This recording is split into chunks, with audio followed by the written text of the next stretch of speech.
এবং প্রশাসন বাইরা, আপনারা সকলে অবগত একটি কিছু দুষ্কৃতী এই মুহূর্তে সে বিষয় নিয়ে বক্তব্য রাখবেন। ক্ষয়ক্ষতি হয় নাই, কিন্তু গাড়ি দিয়ে ক্ষতি হয়েছে, সেই প্রতিবাদে আজকে আমাদের এই মানববন্ধন। আমরা একটা কথা স্পষ্ট বলতে চাই, প্রশাসন এখনো গত 16 বছর যেমন আওয়ামী লীগের যেমন সরেকারের হাতে বাধা ছিল প্রশাসন, এমন এই 4 মাসের এরকম প্রশাসন এখনো রাজনৈতিক নেতৃবৃন্দের কাছে হাতে বাধা। প্রশাসন এখনো কোনো মানে বৈষম্যহীন যে একটা প্রশাসন সেটা আমরা পাচ্ছি না।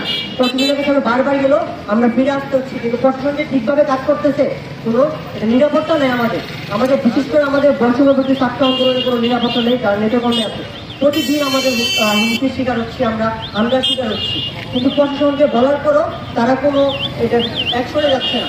গতকাল রাতেও একটা পোস্ট করছে আওয়ামী লীগের একজন নেতা ঢাকা বিশ্ববিদ্যালয়ের জামালপুরে নিয়ে নাহিদ ভাই এবং আসিফ ভাই আর হচ্ছে হাসান আব্দুল্লাহ সাজিদ ভাইয়ের ছবিকে তারা মাটিতে রেখে লাভ খেতেছে এবং কি সেখানে প্রস্তাবও করছে। এই বিষয়ে প্রশাসনকে জানানোর পরও তারা কোনো অ্যাকশনে যায় না এখন পর্যন্ত, এটার কোনো প্রতিবাদও কেউ করেনি।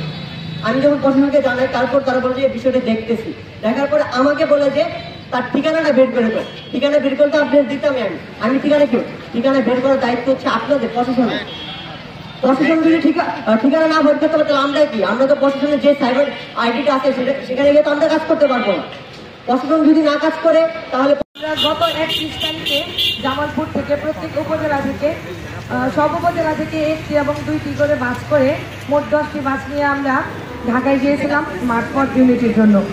যাওয়ার সময় আমাদের তেমন কোনো অসুবিধা না হলেও আমরা যখন ফিরে আসি তখন টাঙ্গাইল মধুপুরের মাঝামাঝি ব্রাহ্মণ শাসন নামের এলাকায় কয়েকজন দুষ্কৃতিকারীরা আমাদের বাসের উপর ইট পাটকেল ছুটতে থাকে এবং আমাদের 2টি রাজীব বাস একসাথে ছিলাম।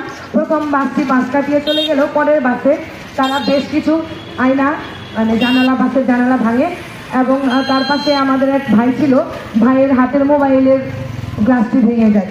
তার কারণ পর্দা থাকার কারণে তার হাতে সরাসরি লাগেনি।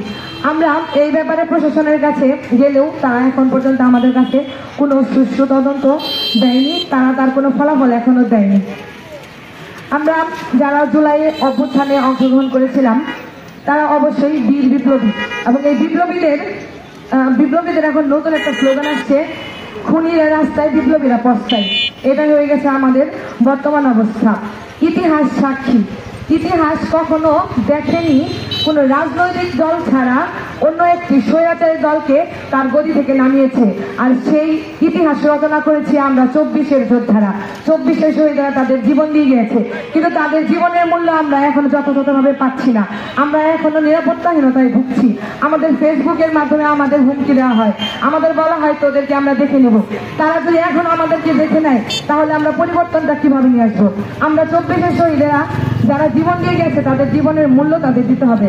আমরা 24-এ যারা যোদ্ধা ছিলাম তাদের একটি মোটো ছিল, আমরা দেশকে সংস্কার করতে চাই, দেশকে পরিবর্তন করতে চাই, এবং এই পরিবর্তনের লক্ষ্যে কিন্তু এখন পর্যন্ত আমরা ছাত্রলীগের গণকর্মী যারা ছিল তাদেরকে এখন আমরা ধরিনি।